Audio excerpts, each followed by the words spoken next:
Mafia Magazine Radio. Peace, Infinite Wiz. Hey, what's good, Wiz? How you? I'm good. How are you? I'm all right, baby. Hold on for a second. Let's set you up real quick, all right? All right. For all my listeners out there, man, we get the opportunity to sit down with a phenomenally gifted, up-and-coming young female artist, and she goes by the name of Infinite Wiz. And we're going to sit down with Wiz for a little bit, and she's going to let us know, man, what it takes for her to get down to make the music that she made. So, Wiz, baby, how the industry treating you these days? Well, I'm not in the industry, but I'm in the street. You believe that? The street is loving it, and I'm glad. I'm getting the feedback, and everything's good. Yeah, no doubt, baby. So let us know, man. You know, let's start off like this here, man. Let us know, man, where you originally from and how long you've been doing your thing. Well, I was born in Jersey. My father was in the military, so I moved everywhere from Kansas, Colorado, California, and then finally, like my elementary years, I was in Florida, down south, Miami, Fort Lauderdale. And basically, my roots was there up until like middle school, and in high school, I was in Georgia, so I'm definitely from the South. I rep the South hard because that's where I'm from. You can hear it from the accent. But basically, I grew up, I would say, more in my roots in hip-hop was more in Georgia because that's when I started hitting the studio, started hitting ciphers, and just learning my skill and craft. Right. And from 16 on, I've been doing it ever since. I ain't gonna tell my age, but if you go on my bio, you probably see it. No doubt about that. So give us a little insight on who was your influence. I mean, at some point, everything and everybody has an influence, or somebody or something influenced them to kind of want to put down the music the way that you put it down. And give us a little insight on, you know what I'm saying, who was and what was your influence to actually get you in the music. Well, I mean, I grew up listening to pop, like, from early. I would say I'm a After Death fan, because I studied his whole arsenal, like, basically after 96. And basically, like, even in my lyrical content, like, you could kind of hear the flow a little bit, but definitely a pop fan. And when I'm on my headphones, just on the regular, that's what's in my headphones. But I mean, I definitely look to the old heads too, as far as like KRS-One, Rakim. I mean, I studied hip hop, so like from the beginning, Africa Bambaataa on up. Like, you know, I definitely looked into it. And my pops, he was signed to Sugar Hill Records when he was young, like 17. So he was on like that first roster. Right. Kind of played the bench, but you know, he had some music out and he sang. But I transferred more to the hip hop. I guess maybe out of, I don't know, rebellion or whatever you say. But you know, my father, he was definitely always had a studio in the house. Right. Always tried to get me singing Diana Ross when I was little and stuff like that. You know what I mean? But at the end of the day, hip hop is where my heart was. So I started just studying all the real ones. Right. And even now, you know, I listen to, you know, Lauryn Hill. She definitely is one of the influences that I follow, because, you know, just being a female in hip hop, it's hard to find like that real hip hop sound. Rod Digger, she's definitely one. Right. I mean, just really all the real ones that laid it down. Right. They set the foundation, and I took it from there, you know? No question. And what a lot of people don't know, though, you know what I'm saying? I mean, like, from the time when you started, of course, you just explained to us, man, you know, how your pops was also an influence to some of the things that you was doing. But, you know, amongst them lines, you was also going under another name when you first came out. You know what I'm saying? Well, yes. It was... Actually, I was Shorty Real was the name. Really, that was just something they was calling me. Everybody always call me Shorty. I'm short, 5'1". So everybody was always like Shorty, and they was always like, "Oh, you real?" You know, Shorty Real. So that's what I'd be always hearing. So I was like, "All right, Shorty Real." That's what it be. But then I started studying the lessons with 5% Nation and just dealing with you know, name changes and things like that. So that's where Infinite Wisdom came from. That's the whole attribute. Right. But Infinite Wiz. Right. But also, when I put out my first mixtape, I put it under Shorty Real, but it was the Mac Hervelli mixtape. That's Mac Her, like, you know. And then, but they were saying I sound like Pac a lot, so I just do a few Pac joints on there. Right. You know how the mixtapes go. And on the street, some people be like, "Hey, what's up, Mac Hervelli?" But you know, that's not my name. Right. But so I guess it's Shorty Real, aka Infinite Wiz, alias Mac Hervelli. That's what I go by. Yeah, no question. And so, like you know, just speaking to you, you know what I'm saying, and looking at your bio and all that, what a lot of folks don't know is that you actually had some real positive influences early in the game. You know what I'm saying? I mean, you know, give us a little insight. You know, when you had the opportunity to kind of be around Rod Digger. You know what I'm saying? Well, yeah, I mean, and the way that worked out was crazy because I was down south and there wasn't too many positive circles down there. So I just do my own show and linked up with some promoters, K-Bro Productions in New York. And they came down. We all went in and promoted like a hip hop show. It ended up not being what it was promoted to be because it was supposed to be like Real Hip Hop's Not Dead tour. But, you know, the promoters was kind of, they messed up the budget money. You know how promoters do. So at the end of the day, I was one of the artists on the roster. Rod Digger came down, and she was the artist. So I had the opportunity to actually throw the first like live show at Sobe Live Miami. So that was definitely cool. And you know, I got to chill with her afterwards to the airport, and we were chilling, blazing whatever. She just, you know, gave me some insight on just being a female in the industry. It's not always cracked up to be, right, and just be independent. I remember she said something like, all she do is check her PayPal now, you know what I mean? So it's all about being independent, away from the industry, doing as much as you can. And even now, I think she makes beats and produces all that. Right. So it's like you got to take control of your own career, especially being a black female in the industry. It's like there's only so much you can do if you try to team up with somebody. So it's like I just definitely stayed on that vibe, and I learned that from her. Right. Definitely. And that was definitely, and I'm quite sure, you know what I'm saying, that had a kind of like a great impact on your career, you know what I'm saying, just being able to kind of just, like you just said, you know, sit down with one of the great ones, you know what I'm saying? You know. Definitely. I mean, and, you know, she was very, very down to earth, and just, and let me know, like, you know, everybody, we all just know people with talent and trying to get there. And as a woman in this thing, it's going to be very hard. And to hear it from her, say it herself, like, you know what I mean? Right. It definitely, it showed me that I should definitely always have something to fall back on, because this music thing is for what it is, you know? It's how I share my talent, how I share my gift. But at the end of the day, I got to pay my bills. Right. And you know what I mean? So it's all about just marketing myself and promoting myself to the utmost. And I definitely think Mafia Magazine, you guys are actually the first interview I've done in print, so salute to that. No doubt. So give us a look. Here's what I want to know. You know what I'm saying? I mean, I'm already knowing you on the East and all that, and you were saying you was doing your thing up in Florida. You know what I'm saying? And there's a different type of vibe that, you know what I'm saying, from Florida and New York, and I'm seeing that you seen that early. So what prompted you to kind of go from basically the South back up to New York to kind of? Well, it was more like the demographic was all wrong for me, because down there it's like one circle. You know, they got Khaled, got Slip and Slide, Po Boy. So, you know, I was running in all of them, but it was like, that's not the lane I'm trying to go with. It's a little more broader. I want to definitely keep it on an international vibe. So I said, just let me go to New York. You know, that's where everything's at. And what I was doing, I was on South Beach actually pushing my mixtape down there. Mm-hmm. And, you know, I'm making money, but it's seasonal. So it was like, let me move, let me see what it is. And I came to New York, and like you said, it's a whole nother circle. It's like, basically, I can make money anywhere I go. I just got to stay on the block. Because there's so many people. Right. And that's what makes it the difference. There's money everywhere. It's definitely easier, like, as far as I don't have to work a regular job. I can actually just sell my music out here and make money, do shows, you know what I mean? And so it definitely put me in a position to play the independent field and to start putting my stuff out, to start recording more. And all the studios are up here. I mean, I've been in some great studios. It's like, it's where the scene is at. You know, all I gotta do is go to certain shows. I got my TV show now, Kelly TV, on MNN in Manhattan on the public access channel. So, you know, I'm definitely working with them and trying to get, you know, as much exposure on the independent level. Right, no, but it's way easier in New York because this is the mecca of the world. So no doubt. At the end of the day, I'm selling my music to people in China sometimes. And, you know what I mean? It's like my stuff is rocking everywhere. the fact that I'm in the hub where it's at, you know? Yeah, no question. So then you made that transition, and when you made that transition and you went back to New York, you know what I'm saying? This is something that I know about, you know what I'm saying?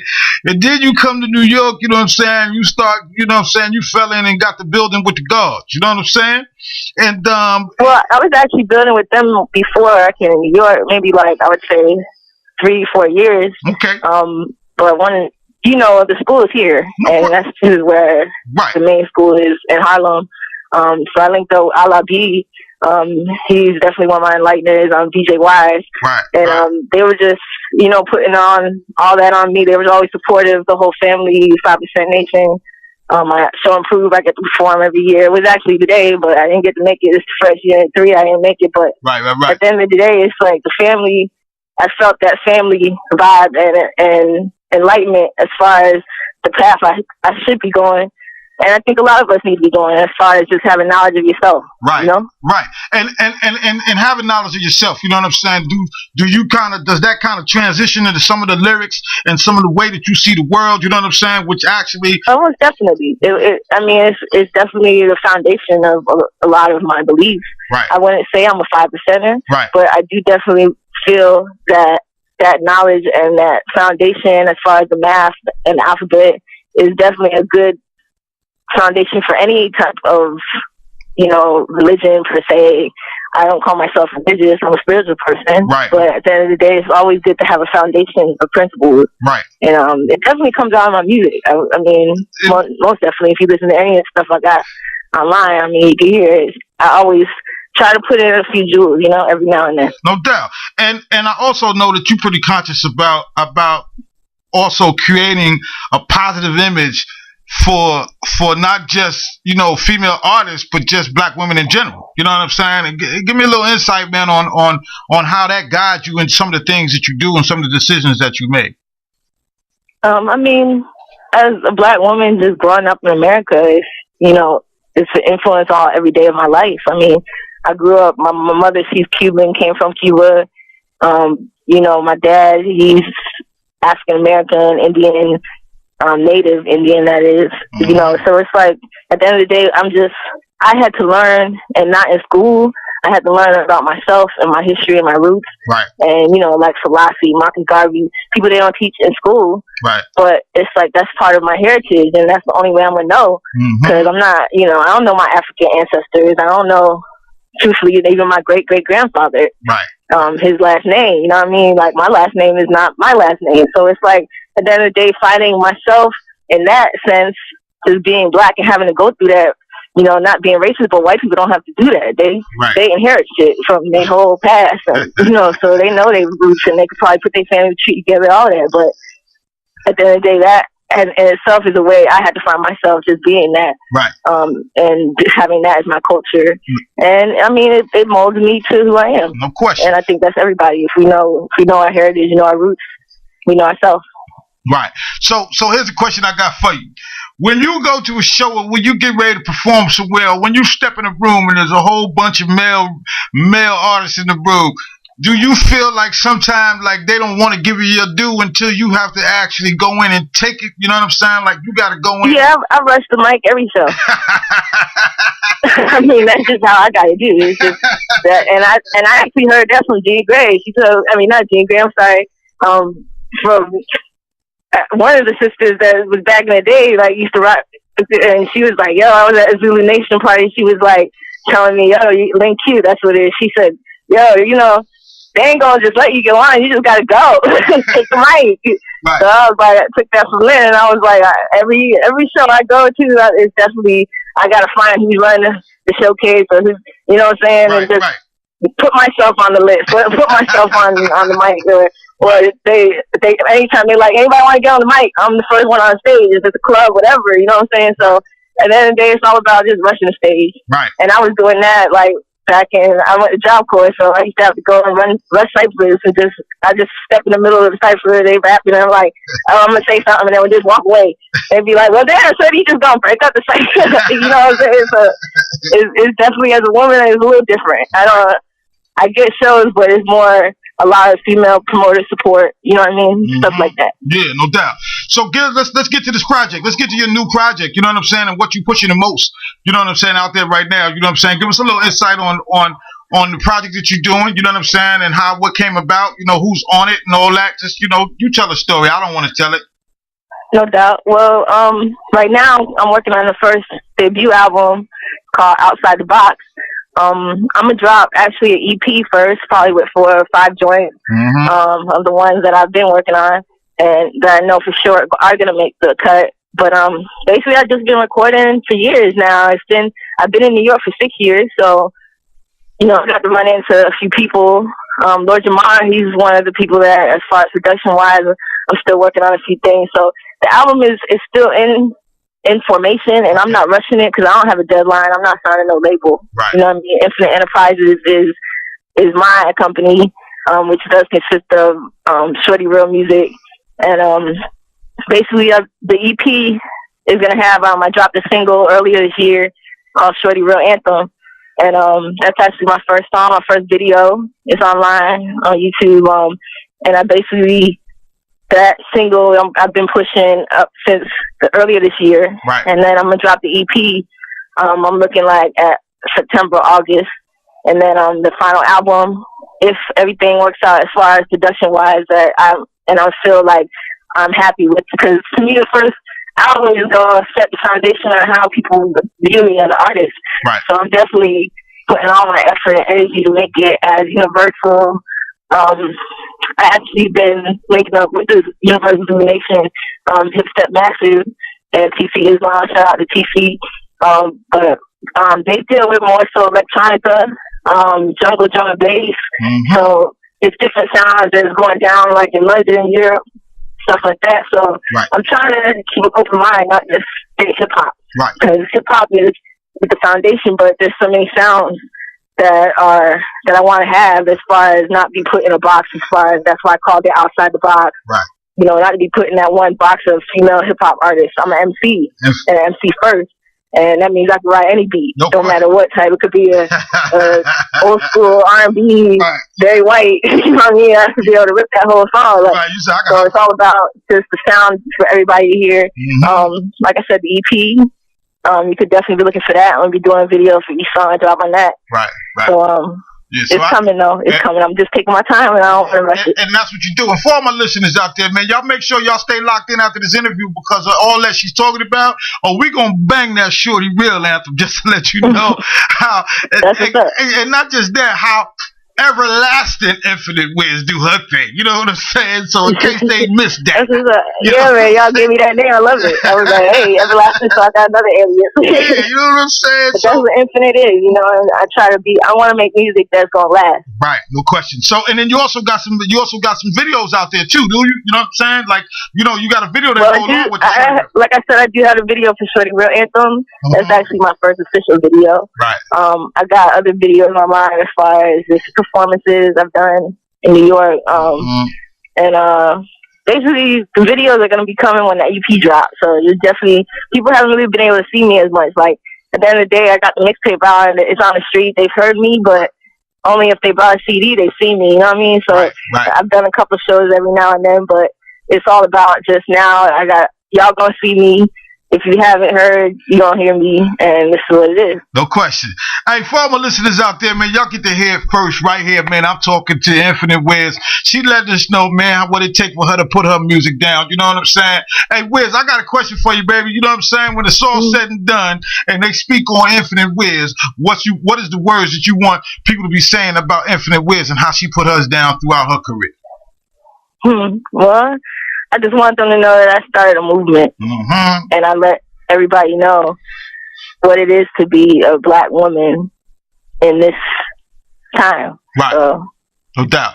Hey, Wiz, I appreciate you coming out, man. We love it that you came and you spent your time with us, you know what I'm saying? And, for all those that didn't know about it, you know about it now. Listen here, if there's anything that Mafia Magazine can do for you in Mafia Radio, you know what I'm saying, can bang your music, don't hesitate for 1 second to get at us, baby, because we on your team, you heard? I already know. And I do want to give a shout out to Tulu. Yeah. Shakur. That's Pops. I've been keeping in touch with him. And I definitely want to give a shout out to him and y'all supporting his cause. He's trying to get out. They all locked up still. And that's another one of my projects I'm working on. Right. That's Freeman Tulu. No doubt. Okay? Yeah. Hey, Wiz, may you always be blessed in the things that you do and absolutely prosper in those that believe in you. You heard what I'm saying? No doubt. I appreciate you and I appreciate y'all support, man. No Shout out to Mafia Magazine and all that. No doubt, baby. Peace.